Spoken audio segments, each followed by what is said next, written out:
జరుగుతున్నవన్నీ కూడా మేము కొనసాగిస్తాం. వాటిని ఇంకా బాగా ఇంప్రూవ్ చేస్తాం. చూసి మాకు ఓటు ఇవ్వండి. మీ ఇంట్లో మంచి జరిగితేనే మాకు ఓటు ఇవ్వండి. ఫినిష్. ఇటువంటిది ఎవరైనా అడిగారు చెప్పండి?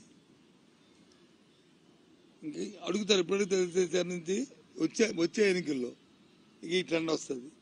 ఈయన ట్రెండ్ సెట్ చేస్తారు. ఈయన జగన్మోహన్ రెడ్డి అనే వ్యక్తి ఒక యూనిక్ గా ఒక సిస్టమ్ డెవలప్ చేశాడు. రాష్ట్ర రాజకీయాలకి, దేశ రాజకీయాలకే. ఎవరైనా సరే ఒకసారి ముఖ్యమంత్రి చేస్తే, లేదు ఇంతకుముందు ముఖ్యమంత్రి చేసిన వాళ్ళు అయితే,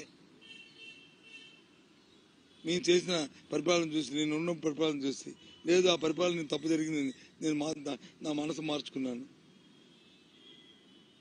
నేను చూసా చంద్రబాబు ఒకసారి చెప్పి మళ్ళీ చీట్ చేశాడు. ఒకసారి రైట్ లైన్లోకి వచ్చాడు. ఏమని, నేను నా తప్పులు నేను తెలుసుకున్నాను, నేను సర్దిద్దుకుంటాను, నాకు ఒక అవసరం ఉంటే ప్రజలు నమ్మారు. నమ్మి తిరిగి మళ్ళీ అగైన్ బ్యాక్ టు హోమ్. మళ్ళీ చీటింగ్ అయిపోయింది. రుణమాఫీ, ఈ మాఫీ, ఆ మాఫీ అన్ని మాటలు ఇచ్చి మోసం చేశాడు. దాంతో కెళ్ళిపోయింది. లేకపోతే ఆ మాటని ఇప్పటికి నెక్స్ట్ గెలిచాడు కదా. నేను మారిపోయానంటే ప్రజలు నమ్మేశారు కదా. కానీ మళ్ళీ చీట్ చేశాడు. చీట్ చేయకుండా మళ్ళీ పోయింది. ఇప్పుడు జగన్మోహన్ రెడ్డి అదే మాట చెప్పాడు. కాబట్టి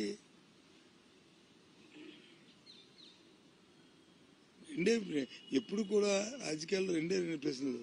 ఒకటి, ఈ వ్యక్తిని ఎందుకు ఎన్నుకోవాలి, ఈ వ్యక్తిని ఎందుకు ఎన్నుకోకూడదు, ఈ పార్టీని ఎందుకు ఎన్నుకోవాలి, ఈ పార్టీని ఎందుకు ఎన్నుకోకూడదు. ఈ రెండే. ఇవాళ జగన్మోహన్ రెడ్డి గారిని వ్యక్తిగతంగా, జగన్మోహన్ రెడ్డి గారి పరిపాలన, రాష్ట్ర ప్రభుత్వ 5 సంవత్సరాల పరిపాలనని చూసి ఎన్నుకోమంటున్నాం మేము. ఈ చేస్తున్న సంక్షేమం కానీ, లేదు చేస్తున్న రిఫార్మ్స్ కానీ, రిఫార్మ్స్ మామూలు రిఫార్మ్స్ కాదు, ఇవి రెవల్యూషనరీ రిఫార్మ్స్. విద్యలోను వైద్యులను అయితే దేశంలో ఎక్కడ చేయట్లేదు ఈ రిఫార్మ్స్. గోల్పేట అందరూ ఇది సంక్షేమం అని వెల్ఫేర్ కింద వెల్ఫేర్ ఉన్న వాళ్ళు ఏమైంది? పర్సనల్ గా మన పేయింగ్ కెపాసిటీ పెరిగింది. మన దాని నుంచి వచ్చి వారి తాలూకా తలస ఆదాయం పెరిగింది. తద్వారా జీడిపి పెరిగింది. ఇవన్నీ వచ్చాయి. గ్రామాల్లోకి వెళ్తే, నేను గ్రామాల్లో తిరిగాను కదా సార్, అది మీరే రేపు అడగండి. నువ్వు ఉద్యోగం చేసుకున్నాక, మీరు మీ అందరూ ఉద్యోగం చేసుకున్నాక మీ ఊర్లోకి మీరు వెళ్ళి, నీకు మా ఊరికి 30,000, 40,000, 50,000 రూపాయలు జీతాలు కదా మీకు. మీరు వెళ్ళి కిరాణా కొట్టుకో, లేకపోతే కాఫీ షాప్కో, మీ ఊర్లో ఉన్న కాఫీ షాప్, టిఫిన్ కొట్లు అంటాం, టీ కొట్లు అంటాం, వెళ్ళి అప్పు అడగండి, ఇస్తాడు, చూస్తాను. అదే ఓ పెన్షన్ వెళ్ళి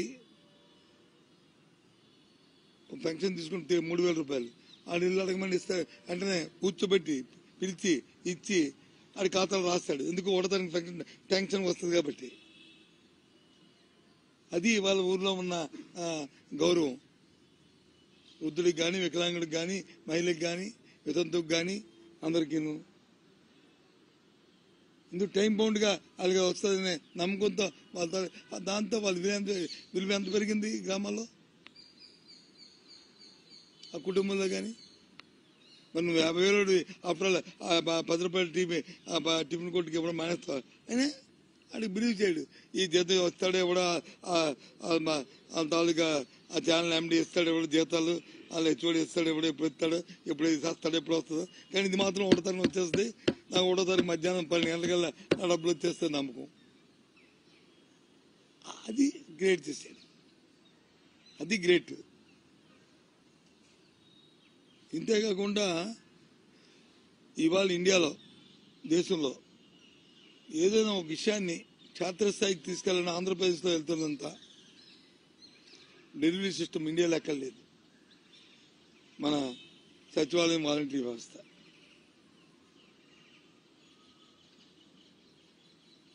ఇలాంటి వ్యవస్థ ఎక్కడ లేదు దేశంలో. నీకు ఏ వెరిఫికేషన్ కావాలన్నా, ఏ క్యాల్కులేషన్ కావాలన్నా, లేదు ఏదైనా ప్రజలకు తెలియ చెప్పాలన్నా, లేదు ప్రజలకు వచ్చి ఏదైనా వాళ్ళతో చేయించాలన్నా ఎంత వ్యవస్థ అక్కడ ఉంది. ఉదాహరణ మనం అది చూసాం కదా, ఇది కరోనా వచ్చినప్పుడు, మన ఆరోగ్య సురక్ష జరిగినప్పుడు అంత పెద్ద ఎత్తున జరిగింది. ఏ రకంగా ఇప్పుడు మన దగ్గర మొత్తం గ్రామాల్లో అందరి తాలూకా ప్రొఫైల్, మెడికల్ ప్రొఫైల్ మన దగ్గర ఉంది. ఎవరికి ఏ జబ్బు ఉందో, జ్వరం ఉందో, బీపీ ఉందో, షుగర్ ఉందా అని ఎప్పుడైనా అలాంటి డేటాను కలెక్ట్ చేయగలుగుతామా? ఆ డేటాను బట్టి మందులు ఇచ్చారా? ఇవాళ అందరూ రాసిస్తున్నాం. ఇది యూనిక్, ఇది కొత్త సిస్టమ్, కొత్తదనం. ఇది ప్రజలు కోరుకుంటారు. ప్రజలకు ఏం కావాలి? ప్రజలు ఎప్పుడు ఏం కోరుకుంటారంటే, అదే నా పరిస్థితులు బాగలేవు, ప్రభుత్వం నాకు తోడ్పాటు ఉండాలా అని కోరుకున్నప్పుడు ప్రభుత్వం వచ్చి అడిగే చూడాలి. అది ప్రభుత్వం తన బాధ్యత. సమాజంలో ఎవరైతే అట్టడుగు వర్గాలు ఉన్నాయో, ఎవరైతే ప్రభుత్వం ఆధారపడి బతుకుతున్న వారు ఎవరైతే ఉన్నారో వాళ్ళ కోసం ప్రభుత్వాలు ఆలోచన చేయాలి. అది వాళ్ళు జగన్మోహన్ రెడ్డి గారు ఈ 5 సంవత్సరాలు చేసింది. అందుకు జగన్మోహన్ రెడ్డి అలాంటప్పుడు ఎందుకు అతను చదువుకుంటారు చెప్పండి? అది మా తాలూకా కాన్ఫిడెన్స్. అందుకు 175 చెప్పిన కారణాలు ఇవి. తెలుగుదేశం పార్టీ చెప్పానండి ఏదైనా వాళ్ళ కాన్ఫిడెన్స్ కారణాలు ఎంతసేపు వేస్తారు. మాకు జగన్మోహన్ కోపం, మా TV5 చూసేస్తారు, మా ABN చూసేస్తారు, ఈటీవీని చూసేస్తారు, లేకపోతే వాళ్ళు మాట్లాడుతున్న సాయంత్రం 7 గంటలకి చదువుతున్న పనికి మన డిబేట్లు చూసేస్తారు అనుకుంటారు. సరే బ్రహ్మ, సరే పోనీయండి అనుకునేయండి.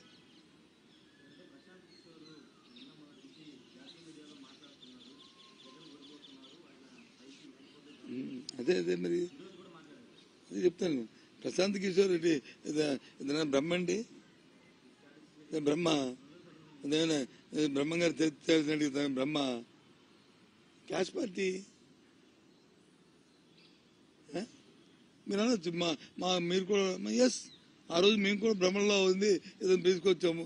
అది తర్వాత చూసే తత్వం ఇది కమర్షియల్ రా బాబు, ఇది ప్రాక్టికల్ గా లేదు, ఇది వేస్ట్ అనుకున్నాము.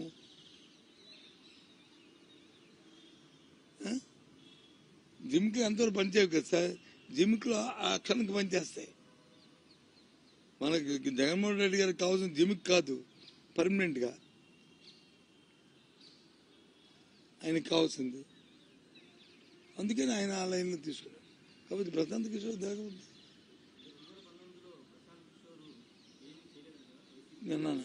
జిమ్మికలు చేయొచ్చు, నమ్మే మేము చూసామా ఇవన్నీ జిమ్మికలు. దీనివల్ల 1 టైం సెటిల్మెంట్ తప్పి పర్మనెంట్ సెటిల్మెంట్ కాదనుకున్నా వదిలిస్తాం. మనము ఎప్పుడు కూడా చిట్కాలు ఉంటాం కదా, చిట్కాలతో గడిపితే కాదు. చిట్కా ఇప్పుడు ఆ క్షణానికి మనకు వస్తుంది. ఉద్రేకంలోనో ఆవేశంలోనో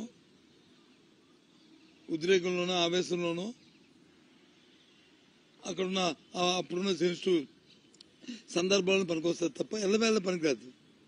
ఎల్లవేళ ఏది పనికి వస్తుంది? పర్మనెంట్ గా మనం చేసిన కృషి, మనం చూపెడుతున్న పరిస్థితులు, మనం ఇస్తున్న గవర్నెన్స్, వాడికి జరిగిన మేలు, వాడి కుటుంబంలో జరుగుతున్న పెరుగుదల, అవి పనికి వస్తాయి. ప్రస్తుతానికి అయితే కన్స్ట్రక్టివ్ కనిపించింది మాకు. రిజల్ట్స్ కింద సంబంధం లేదు, తప్పు. రిజల్ట్స్తో వాళ్ళని పెట్టుకోవడం తప్పు. అది తప్పు. 2 పాయింట్లు ఏదేం చెప్తా, నాకు చేసామని నేను, తర్వాత అనుభవించేవాడిని నేను. వాళ్ళకేం పోయింది? వాళ్ళు మన నిలిపోతారు. ప్రశాంత్ కిషోర్ కానీ, ఐపీఐకి కానీ, ఇంకొకరు కానీ పర్మనెంట్ ఎవరు? వైసీపీ పార్టీ పర్మనెంట్ ఎవరు? జగన్మోహన్ రెడ్డి పర్మనెంట్ ఎవరు? అందులో నాయకులు, కార్యకర్తలు పర్మనెంట్ కదా. మేబీ ఎసిస్టెన్స్ తప్పే ఉంది. నువ్వు ఉన్నావు, నువ్వు అనుకున్నప్పుడు నీ చేతిలో ఫోన్ ఎందుకు? అంతే సపోర్టు. నువ్వు అది కాదమ్మా, కాదు దేనికైనా ఒక కోఆర్డినేషన్ ఉండాలి కదా. ఫోన్ ఎందుకు? కోఆర్డినేషన్ కదా, కమ్యూనికేషన్ గ్యాప్ కదా అది. నువ్వు అంటే మీ బాస్ చేయగా నువ్వు అత్తడానికి కదా పెట్టుకున్నావు.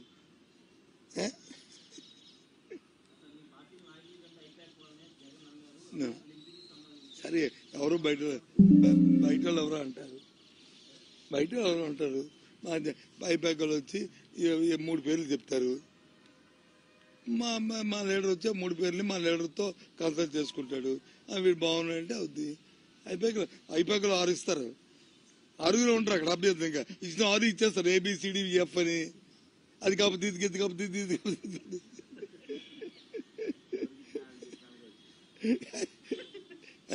పూర్వం మన ఎంప్లాయ్మెంట్ ఆఫీసులో పూర్వం ఉన్నప్పుడు సిస్టమ్ ఉండేది కదా, అందరి దగ్గర కలెక్షన్ చేసి ఎవరికి వచ్చిన జాబ్ లెటర్ నేను ఇచ్చేవాడు అని చెప్పుకునేటట్టు ఉండేది. ఆ టైపు తప్పే ఉంది. అదే రాస్తారు పేరు పక్కన వచ్చి వాడి తాలూకా పాజిటివ్ నెగిటివ్, పేరు పాజిటివ్ నెగిటివ్. 6 ఉంటారు, 6 ఎవరిచ్చినా ఆడిచిందే.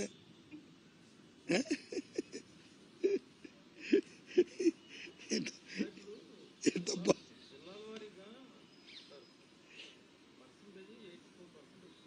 అవును.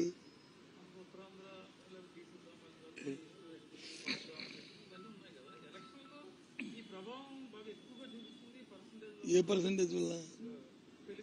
పర్సంటేజ్ వల్ల ఎందుకంటే నువ్వు తీసుకోవాల్సిందంటే ప్రభుత్వం వల్ల లాభాలు పొందిన వాళ్ళు ఎంత పర్సంటేజ్, జనాభాలో లేదు వాటర్స్ లో ఎంత పర్సంటేజ్ వాళ్ళు లబ్ధి పొందారు, ఇండివిజువల్ ఆర్ మల్టిపుల్. ఒక వ్యక్తికి 4-5 లాభాలు కుటుంబంలో చదువుతూ పిల్లవాడు బ్రహ్మాండం చదువుకుంటున్నప్పుడు, పిల్లవాడికి వచ్చి ఒక మంచి ఆరోగ్యశ్రీ నిందర జరిగినప్పుడు, పిల్లవాడికి వచ్చి ఒక మంచి ఉద్యోగం వచ్చినప్పుడు, ఆ పిల్లవాడికి వచ్చి ఒక అమ్మకి వచ్చి ఒక పెన్షన్ వచ్చి ఆ పిల్లవాడికి ఆదుకున్నప్పుడు, ఆ అమ్మకి ఇచ్చినప్పుడు, ఇలాంటి 10 వచ్చినప్పుడు 10లో 9 మరిచి ఒకటే మరిచి అమ్మ కాకుండా ఆ జ్ఞాపకమే ఇంత పర్సంటేజ్. ఆ జ్ఞాపకానికి రియాక్షన్ రిఫ్లెక్షన్ పర్సంటేజ్.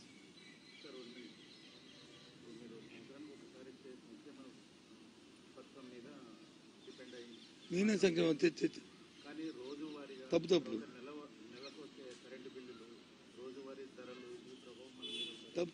నేనేమి సంక్షేమ పథకం మీద అన్నదే, సంక్షేమ ఒకటి నేను ఆధారపడి చెప్పలేదే. ఇవాళ విద్యా వైద్యంలో జరుగుతున్న రిఫార్మ్స్ వచ్చాయి, సంక్షేమం కాదు సార్.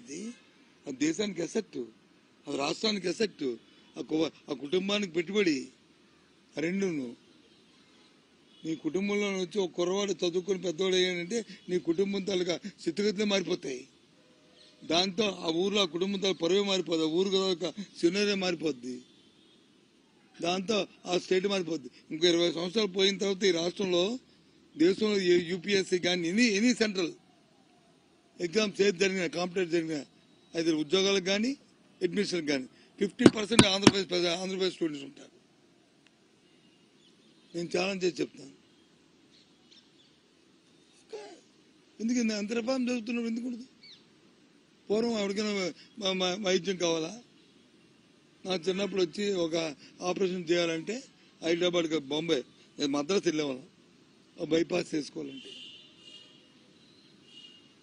అవునా? ఆ తర్వాత మారింది, హైదరాబాద్కి వచ్చింది. హైదరాబాద్ నుంచి విజయవాడకి వైజాగ్కి వచ్చాం.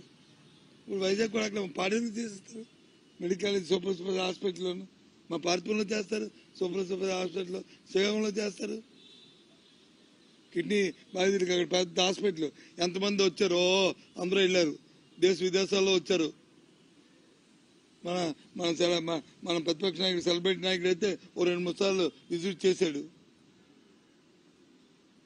ఎవరికైనా బుర్రలోకి వచ్చిందే 700 కోట్లతో ఒక కిడ్నీ హాస్పిటల్ పెట్టాలని ఓ తలంపు వచ్చిందా?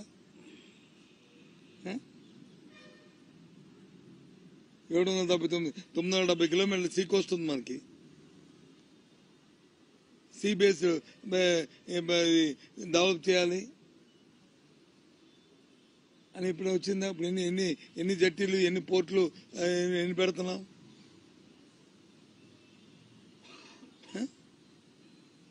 కొత్తగా 4 పోర్ట్లు, 10 జట్టీలు, 10 ఫిషింగ్, 4-5 ఫిషింగ్ సెంటర్లు, ఇవన్నీ కూడా సహజ సంపద కదా. ఇదేమి ఇండస్ట్రీ పెట్టక్కలేదు, ఫ్యాక్టరీ పెట్టక్కలేదు కదా. సముద్రంలోకి వెళ్తే ఇచ్చడమే కదా. ఉన్న కారిడార్ని ఉపయోగించుకోవడం కదా ట్రాన్స్పోర్ట్కి. ఎంత మనకి ఎకానమీ మిగులుతుంది, ఎంత ఎకానమీ సేవ్ చేస్తున్నాము, ఎంత రెవెన్యూ సంపాదించుకోవడం వస్తుంది ఫ్యూచర్లో. ఇవన్నీ వెల్ఫేర్ కాదే. అది వెల్ఫేర్ పెట్టి ఏదో 3,000 రూపాయలు శాంక్షన్ ఇస్తే అది వెల్ఫేర్ అవ్వచ్చు. కానీ దానివల్ల కూడా వాడి తాలూకు జీవన స్థితిగతులు మారాయి. దానివల్ల కూడా ఆ కుటుంబంతో ఆర్థిక పరిస్థితులు మారాయి. ఒక్కొక్క విలేజ్కి వాళ్ళు అదనంగా వాళ్ళు పెట్టుకుని వాళ్ళు చేసుకున్న కూలి, వాళ్ళు చేసుకున్న ఏదైనా ఉద్యోగంలో వచ్చిన జీతాలు, బత్యాలు, అవన్నీ కాకుండా మినిమం 1 కోటి నుంచి 10 కోట్లు వచ్చింది ఒక్కొక్క ఊరికి సంవత్సరానికి. అదే ఆదాయం. అదంతా మరి అది వెళ్తాయి కదా వాళ్ళకి ఆ గ్రామంలో. ఈ 2,70,000 కోట్లు ఎంత ఎక్కడికి వెళ్ళింది? అంతా గ్రామాల్లోకి కదా వెళ్ళింది. ఇంతకుముందు చంద్రబాబు నాయుడు అధికారంలో కూడా అతను తినేసినట్టుగా ఎవరు తినేదే కదా, మా జ్యోతి దళాలు డైరెక్ట్గా అదే అయింది కదా. అదంతా మళ్ళీ రొటేట్ అవుతుంది కదా, సైక్లింగ్ కదా. అది పెద్దోడిది ఉండిపోతే రిజర్వ్ బ్యాంక్ వెళ్ళిపోద్ది, కానీ సామాన్యుడు ఉంటే రిజర్వ్ బ్యాంక్ వెళ్ళదు కదా. అది మళ్ళీ ఎకానమీ మార్కెట్కి వస్తుంది కదా. అందుకే మన జీడిపి స్టాండ్ అయ్యి నిలబడి ఇంతమంది పెరగడానికి కారణం అది. కానీ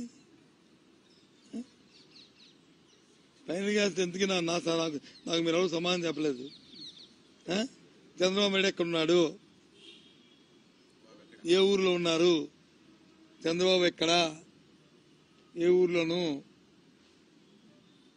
ఆరోగ్యం చూసుకోవడానికి వెళ్తే ఎలా ఉంది ఆరోగ్య సమస్య?